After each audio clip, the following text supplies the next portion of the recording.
Welcome back to TarHeelIllustrated.com. And if you're watching on our YouTube channel, Tar Heel Illustrated, I'm THI staff writer Jacob Turner, and joining me down in Coral Gables, Florida, our very own publisher, Andrew Jones.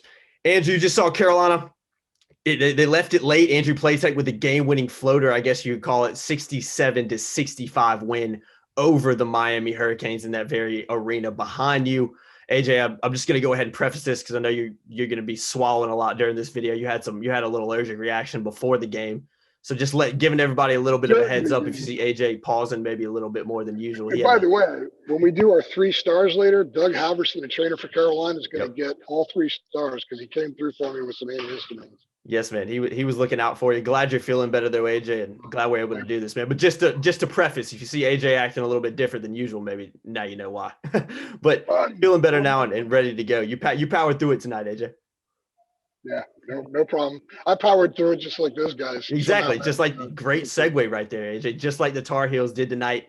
AJ, first thing I want to talk about after the victory, offenses. I tweeted it during the first half at one point because it was just offense has just been something that's Carolina's really struggled to have this year, I guess, for lack of a better word. Shooting has been a real problem for this team, continues to be a problem for this team. It's been a theme all season.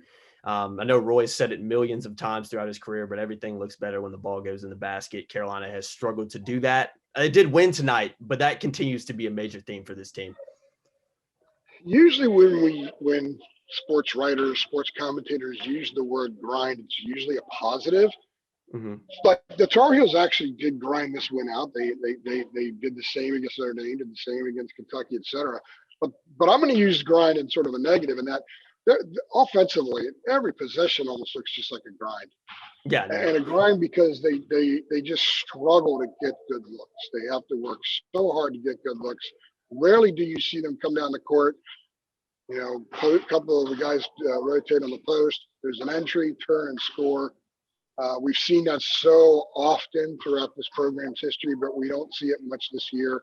Mm-hmm. There's a lot of jumbled stuff when they get it in the lane, and they don't really get it in there very often. And when they move the ball in the perimeter, defenses are not moving a whole lot because I don't really know if there's a high fear factor for anybody on the floor for Carolina right now.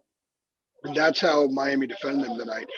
But when you hit some threes, and the Tar Heels done that for 3 straight games, that can change things up a little bit. And when a guy like Leaky Black, who we'll talk about a little bit later, hits 4 of them, that really kind of, can gloss over a lot of really bad half-court possessions. And they're half-court possessions that are a process for those 2 freshman guards. Roy talked about it after the game. Leaky talked about it. Andrew talked about it.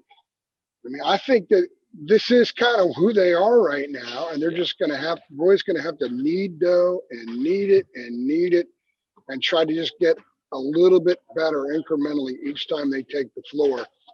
He did point to a 3 that Caleb hit late after missing his first 8 shots. I think little things like that can be a positive because he had the mental fortitude to hit that shot. A lot of kids just completely go away. Caleb did not play very well tonight, but, I didn't see terrible body language from him. I saw fight. And even in running the offense, there were things that weren't there. And a couple of times he made some mistakes in running the offense that Roy was getting all over him about. But, they're 11 games in. You got to get all over him at this point. So It's not a very good offensive team. The numbers bear it out. It's not like I'm unearthing something that no one has before thought about. But if they can hit some threes, that stuff glosses over a lot, man. And they have hit 9 threes in their last 3 games. The threes put them in position to win against Georgia Tech. They didn't do it.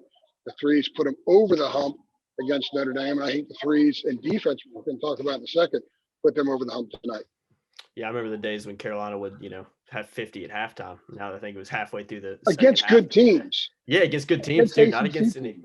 Yeah, but that's just not the case. And like I said, scoring under 70 points. I don't know how many times they've done that this season, but trust me, it's not the first time. They've only hit 80 once. Yeah, I know. It tells you all you need to know. It's a team that it on the offensive end just really struggles. And I know from Roy's perspective, it's got to be very frustrating at times. It's root canal work at times. It really is. I'm not trying to be. No, you're absolutely right. I don't play that game. I cover stuff. I don't sing praises unnecessarily. I don't rip unnecessarily, and I'm not ripping here. Roy will tell you the same thing. It's what we see. It's pretty obvious. This team is not really hard to figure out right now, and it's not hard for opponents to figure out, and that's what we saw the way Miami approached them defensively tonight. Yeah, absolutely, absolutely. The second thing I want to talk about, last 7.5 minutes or so, I thought Carolina really stepped up defensively. I think somebody asked Leaky about it as well, and he said, maybe a little bit more energy, maybe a little bit more I attention asked to him that. detail. Yeah, I was about to say, I thought it was you. I was going to say you for a second. I wasn't 100% sure about it. But I think Leaky said maybe a little bit more attention to detail, maybe a little bit more energy. But, overall, I think that last 8 minutes or so, what Carolina showed on the defensive end of the floor, really forcing Miami into some bad shots. It reflected on how they ended up shooting down the stretch. Carolina ends up winning by 2. So, that last 8-minute stretch on the defensive end of the floor was just as important as, Andrew Platek hitting that floater late on. Well, the energy definitely picked up. I asked Roy the same question, and he actually said it at the end of 12 mark. He told the team, I think they were down 9 or 10 at that point as well. Let's just win this 4-minute segment. And I wrote a note, and I'm typing my notes up. I actually hand wrote this one. I don't handwrite as many as I used to. And I wrote down, there was like 4:53 left or something.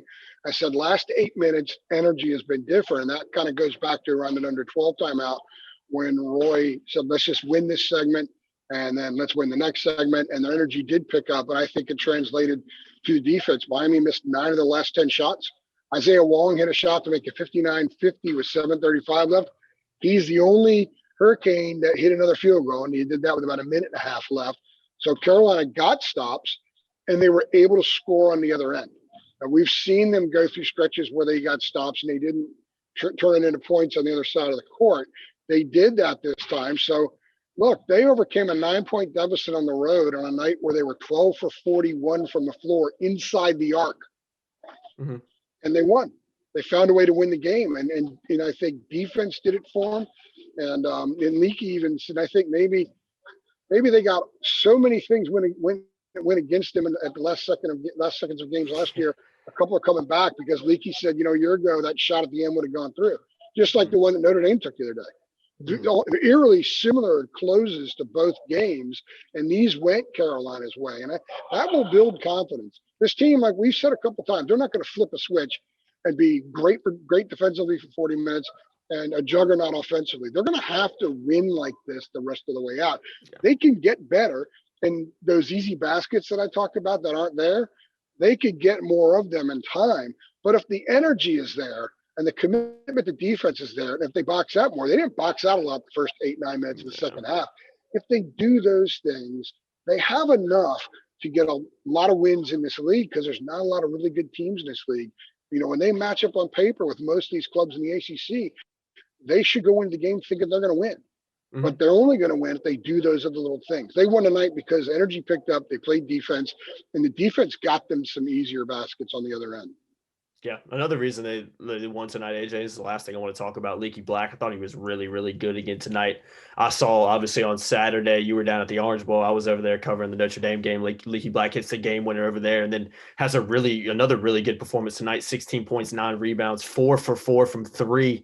AJ, if you would have told me before the game that Leaky Black was going to drop 16 points, hit all of his 3-pointers, and Andrew Platek was going to score the game winner, I probably would have thought you were crazy. But Leaky Black, another really good performance from him tonight.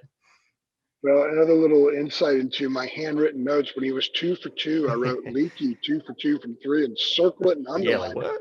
I don't remember him hitting 2 straight before. He did hit one the other day, and he was 3 for 15 for the season, I think, coming in. But he hit one the other day, and it was a really good-looking shot. Mm-hmm. And sometimes hitting a shot like that in one game can kind of get you going in the next game. Yeah. So he hit 4 tonight. He looked pretty good. When he took that 4th one, my first thought was, I wonder if Roy thinks that's a good shot. Sometimes a guy that doesn't hit a lot. No, and I'm not criticizing Leaky or anything. No, I know what you mean. Yeah. Sometimes when a guy that doesn't do something a lot tries to do more than he's done before, it's kind of going to the well too often and it doesn't work out. But it did for Leaky. I think Leaky's focus is really at a high level. Mm-hmm. I like the way he answered questions tonight. He was one of the guys that didn't start down in Atlanta, and he said it hurt. But I also think it may have kind of sparked him a little bit. Andrew told us that it pissed him off. Yeah. And he's playing with tremendous energy. He also had 9 rebounds, 3 assists, 2 steals, and a block. Leaky played a really good game tonight, and Roy wasn't going to go praise him too much because he doesn't want him to get satisfied, didn't want him to settle. He wants Leaky to keep pushing. And I think it'd be a little bit of what we saw tonight and a little bit what we saw with that final shot the other day was that guy Roy told us about a year and a half ago.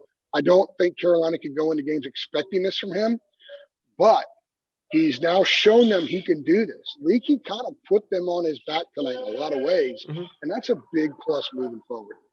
Exactly. It really is. AJ Leaky Black, 16 points, 9 rebounds, 4 for 4 from 3. I mean, if you can get that from him on a consistent basis, that makes this team just so much better, especially on the offensive end, which we've talked about. They've really struggled on. But Carolina finding a way to win tonight. Andrew Platek with a game-winning basket a few seconds before time expired. 67-65 win over the Hurricanes. That's going to do it for us, guys. AJ, I know you got to go get some work done, man. Glad you're feeling a little bit better as well. But, yeah, man, I'll let you get back to the hotel and start grinding. But as always, guys, be sure to like this video. Be sure to share it.